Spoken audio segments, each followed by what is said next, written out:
বিসমিল্লাহির রহমানির রহিম।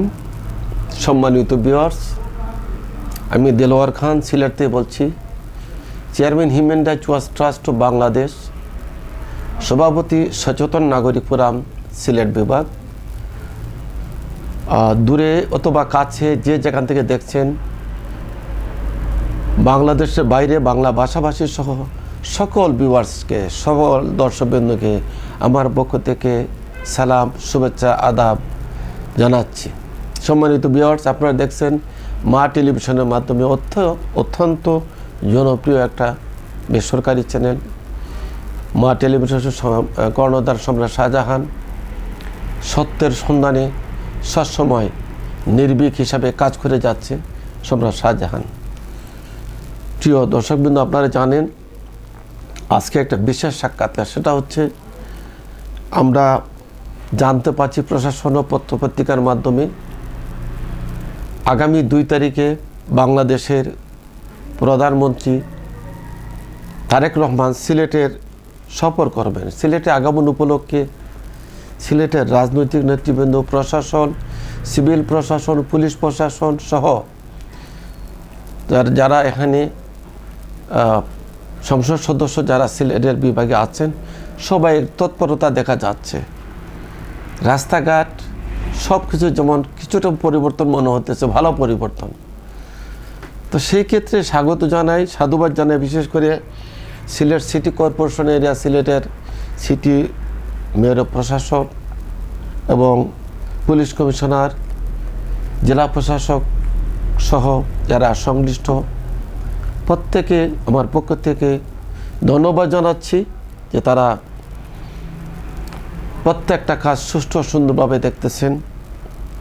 আমরা জানি পাশাপাশি মিডিয়া জগতের মানুষ খুবই ব্যস্ততার সময় পার করতেছেন, প্রত্যেকেই কোনো না কোনোভাবে দেখতেছে, কেউ ম্যাজিস্ট্রেটের সাথে, কেউ পুলিশের সাথে, কেউ সিভিল প্রশাসনের সাথে, কেউ এমপির সাথে, কেউ সিটি কর্পোরেশনের সাথে। একটা বিশাল একটা মোটামুটি একটা দমদারাক্কা চলতেছে।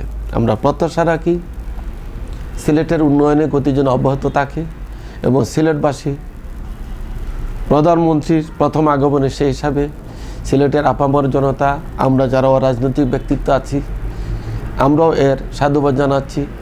আমরা ধন্যবাদ জানাচ্ছি মাননীয় প্রধানমন্ত্রীকে, সিলেটে উনার আগমন করছেন এবং সিলেটের আমাদের সুখ দুঃখ ভালো মন্দ উনি দেখবেন। আমাদের শিক্ষা জগৎ, আমাদের স্বাভাবিক জীবনযাপন, আমাদের যে অনেক হাল খনন, কৃষি বা অন্য অন্য সাইড যেগুলো উনি ওয়াদা করেছেন সেগুলো পূরণ করবেন এবং দেশে বা বিশ্বজুড়ে একটা যে মন্দভাব চলছে, একটা যুদ্ধের জন্য ইসরায়েল ইরাক অথবা ইউএসের যুদ্ধের ক্ষেত্রে অনেক ক্ষেত্রে আমরা বিভিন্ন উন্নয়নে ভাটা পড়ে গেছে। এটা স্বাভাবিক কারণে, কিন্তু এরপরে মাননীয় প্রধানমন্ত্রী ওনার অঙ্গীকারবদ্ধ, ওনার কথাবদ্ধ কাজ চিলে যাচ্ছেন। ফ্যামিলি কার্ড সহ কৃষি কার্ড, অন্য অন্য সুযোগ সুবিধা, যেমন কৃষি লোনের 10,000 টাকা একদম, যে 30,000 টাকা ওই লুইটো মাপ, এটা অনেক বড় একটা প্রাপ্তি, যেটা কোনো সরকারের আগামী বলে নেই। ওনার মা অর্থাৎ বেগম খালেদা জিয়া প্রথম নির্বাচিত হওয়ার পরে 5,000 টাকা পর্যন্ত কৃষি লোন ক্ষমা করে দিয়েছিলেন। তার ধারাবাহিকতা উনি 10,000 টাকা করেছেন। এটা অত্যন্ত দুঃসাহসের বিপদ।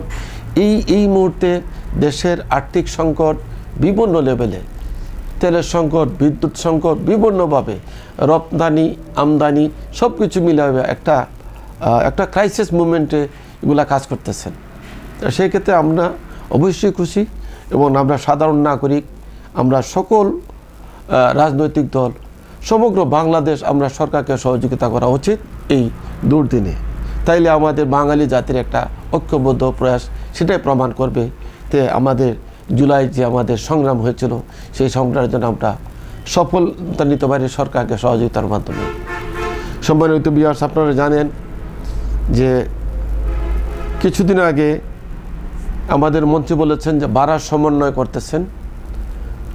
প্রকারান্তরে এটা ভাড়া বাড়ানো হয়েছে, শুধু ভাড়া বাড়ানো হয় নাই, আমরা যারা ভুক্তভোগী আছেন তারা বলতেছে যে 11% 11 পয়সা, কিন্তু 3 ডাবল ভাড়া নিচ্ছে।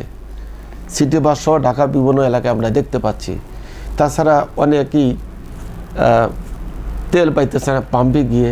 এই বিষয়টা লাঘব করার জন্য স্ব মন্ত্রণালয় এগুলা আপনার সুদৃষ্টি দিতে হবে। এটাকে শৃঙ্খলা ফিরে আনার ক্ষেত্রে আপনাদেরকে বিভিন্ন লেভেলে কাজ করতে হবে। সব কিছু মাননীয় প্রধানমন্ত্রী হস্তক্ষেপ করাটা ঠিক হবে না। উনি রাষ্ট্রের প্রধান, নির্বাহী প্রধান, ওনাকে সব জায়গায় আমরা টেনে আনতে চাই না। আমরা চাই স্ব মন্ত্রণালয় তার নিজ উদ্যোগে এই কাজটা করবেন, যাতে মানুষ কোনো ক্রমে হয়রানি শিকার না হয়। ইতিমধ্যে তেলের দাম বৃদ্ধি করা হয়েছে, ফাইন, কিন্তু কখনো যেন লম্বা লাইন 3 ঘন্টা 4 ঘন্টা যদি মানুষ এই লাইনে দাঁড়িয়ে তেল নিতে হয়, তার জীবনের দিনের অর্ধেকটা সময় যদি এখানে তেল আনতে বের হয়ে যায়, বাকি অর্ধেকটা সময় কীভাবে করবে, সেই খাবারটা দিবে কীভাবে, সেটা অত্যন্ত মানবিক বিষয়গুলো চিন্তা করতে হবে। আর আরেকটা বিষয় আমরা সিলেটে দেখতে পাচ্ছি, সিলেটে সরকারি হোক বেসরকারি হোক হাসপাতালে যেভাবে রোগী নিয়ে টানা হেঁচড়া হচ্ছে, রোগীদেরকে যেভাবে এক ধরনের রোগীদেরকে চিকিৎসা এক ধরনের নাই বললে চলে। সরকারি হসপিটালে তো ইন্টার্নি ডাক্তাররা যে সমস্ত আচার আচরণ করে যেভাবে ব্যবহার করেন, এতে ন্যূনতম প্রতিবাদ করতে গেলে তারা দইরা পিটাইয়া এটাকে তারা রাজশাহীর মতন জেল জরিমানা করে দেওয়া দেয়। এগুলা থেকে সরকারকে বেরিয়ে আসতে হবে। ডাক্তার একটা সুন্দর পেশা, যে পেশার একটা সেবামূলক পেশা, সে পেশা যদি গুন্ডামি সন্ত্রাসী কারদায় যদি রুগী অথবা রুগীর অভিভাবককে পিটানো হয়, তাহলে বিষয়টা কীরকম হয়ে গেল? 2টা ছেলে কীভাবে রাজশাহী মেডিকেলে কীভাবে 2টা ছেলে এতগুলো লোকের সাথে পারবে? এই যে ইন্টার্নি ডাক্তাররা, ইয়াং ডাক্তার, এরা কীভাবে মানুষের গায়ে হাত তুলে? একাধিক না, সিলেটে একটা ঘটনা ঘটছে, বাবার মৃত্যুকে নিয়ে একটা ঘটনা ঘটছিল, তখনই তাকে জেল হাজত প্রেরণ করছে। এই ঘটনায় আমরা জানতে পারছি যেভাবে তাকে নির্যাতন করা হয়েছে একটা সেনা সদস্যকে, এবং তাকে মাইরা তারে আবার জেল হাজতে পাঠানোর জন্য ফোর্স করছে। এখানে কারো কথা মানে নাই, ওসি তারপর মহাপরিচালক মন্ত্রী কারো কথা শুনে নাই। এরা একটা চক্র, এরা একটা সন্ত্রাসী দল, এরাকে মানবিক আচরণ করতে হবে, তা না হলে মানুষের তাদের উপরে আস্থা থাকবে না। আর আস্থা যদি কারোর উপর না থাকে, এরা জনগণের সেবা করতে পারবে না। তাহলে তাদেরকে বিরত থাকতে হবে, তাদেরকে চাকরিচ্যুত করতে হবে, এবং চাকরিচ্যুত করার আগে তাদেরকে ডকুমেন্ট এমনভাবে করতে হবে যাতে কখনো তারা ভালো চাকরি না পায়। সম্মানিত ভিউয়ার্স, যারা দেখছেন শুনছেন, আমি সরকারের স্বাস্থ্য বিভাগ, স্বাস্থ্য মন্ত্রণালয় এবং মাননীয় মন্ত্রী মহোদয় সবাই দৃষ্টি আকর্ষণ করছি, কোনো ক্রমে যেন রোগীর ব্যাপারে কোনো স্যাক্রিফাইস যেন না হয়। রোগী তাকে সুচিকিৎসা যতটুকু সম্ভব আমাদেরকে দিতে হবে। শুধু বক্তৃতা দিলে হবে না, কার্যত মানুষকে সেবা দিতে হবে যতটুকু সম্ভব হোক। এই যদি তারা এইগুলো মনে না করে, তাহলে তারা এইভাবে চাকরি ছেড়ে দাও। শুধু পুলিশের দোষ না, সমগ্র অন্য পেশায় যারা সবাই দূষণ করে লাভ কি? চিকিৎসা জগৎটার বড় যখন ভীষণ অবস্থার মধ্যে আছে। কেউ ভিজিট নিচ্ছে 2000, 3000, 200, 400, মানে সাধারণ নাগরিক যারা অত্যন্ত অর্থহীন, যারা অজপাড়াগায় থাকে, এরা খুবই হতদরিদ্র, তারা তো ভালো ডাক্তার দেখানোর সুযোগ নাই। সেই হিসাবে একেবারে যাদের প্রত্যন্ত অঞ্চলে তাদেরকে স্বাস্থ্যসেবার একটা সুব্যবস্থা সরকার করতে হবে। প্রিয় দর্শকবিন্দু, মা টেলিভিশনের মাধ্যমে সবাইকে অসংখ্য ধন্যবাদ জানাচ্ছি, কৃতজ্ঞতা জানাচ্ছি। আমি আবারও বলছি, মাননীয় প্রধানমন্ত্রী সিলেট আগমন উপলক্ষে আমরা উচ্ছ্বসিত, আমরা আনন্দিত, আমরা খুশি, এবং প্রত্যাশা রাখি ওনার সামনে যে সমস্ত কমিটমেন্ট দিয়েছিলেন সেগুলো পূরণ করবেন, এবং সমগ্র বাংলাদেশে একটা সোনার বাংলা বিনির্মাণে আমাদেরকে সহযোগিতা করবেন। আমরাও সরকার তথা যারা দায়িত্বে আছেন তাদেরকে সহযোগিতা করব, কোনো ক্রমেই যেন আমরা বিচ্যুতি না ঘটে। আর আজকের যে শহরকে সৌন্দর্য বরণ করা হচ্ছে, আমরা চাই মাঝে মধ্যে সরকার না আসলে জন্য এটা যে সৌন্দর্য বরণ করানো হয় এবং এটাকে চমৎকারভাবে যেন কাজ করা হয়।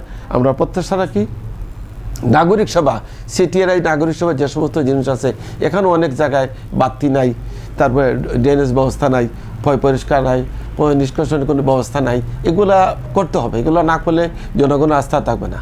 সবাইকে অসংখ্য ধন্যবাদ, কৃতজ্ঞতা জানিয়ে মা টেলিভিশনের মাধ্যমে সবাইকে আবার বিদায় নিলাম। সবাই ভালো থাকবেন, সুস্থ থাকবেন। মা টেলিভিশনকে সবাই আপনার বিশেষ করে সুচিন্তিত মতামত দিবেন, শেয়ার করবেন, অন্যকে দেখার সুযোগ করবেন। ভালো থাকবেন।